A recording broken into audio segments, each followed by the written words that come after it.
Well, I think it was very obvious just watching the game today, and I told Brent, and Brent's a lot more imaginative. I can assure you of that. But I told him we're going to run the football. When we need to establish what we are, you can't talk about it. You got to be about it, and you got to do it.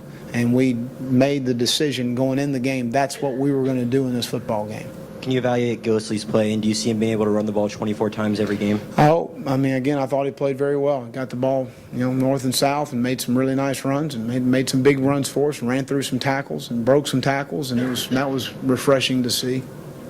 I was very stubborn about wanting to run the ball in those situations, and I told Brent on the headsets, we're going to run the ball, and then he asked about the naked, and I said, run it. I said, let's hit it, and we had it open. We just got to put it on the guy. But, again, I think that, you can preach a certain sermon over and over and over again, but until you're willing to go do it in front of out there in front of the Gator Nation and the fans, it's not what you're actually about. And we're going to be a physical organization, and you've got to do it. You can't talk about it. I think obviously some things will clean up based on the first game going to the second game. I didn't know that we had some misses. We had the one there on the one-on-one outside twice on the bigger receiver we fell off of. It's a big guy, and we got to get him on the ground in those situations. We're going to play bump and run. That's who we are. So in those situations, certainly got to get those guys on the ground. As our competition heats up a little bit, we've got to be able to open up our offense more, and we will. And that's something that, again, it's a long season. And you got to understand that it's not just about, emptying your bullet here in game one. We got to win the game, do what we got to do to win the game, and that's what we did. And so as we move to week 2, we need to be able to open ourselves up a little bit more. We kind of purposely put things out there that we want people to obviously going to have to work on as far as what we are and who we are.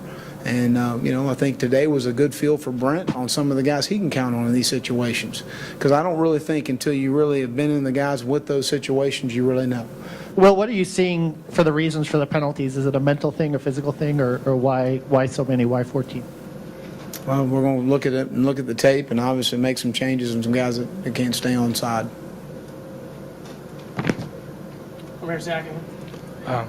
Coach, can you talk about that pick that Roberson had, how huge that was, especially coming off the turnover and them being in your guys' territory? Well, again, in the throwing game that they have and I knew it going in, and I told our guys, and it's a very frustrating deal. It's a short, West Coast system type of passing game. The ball's out quick.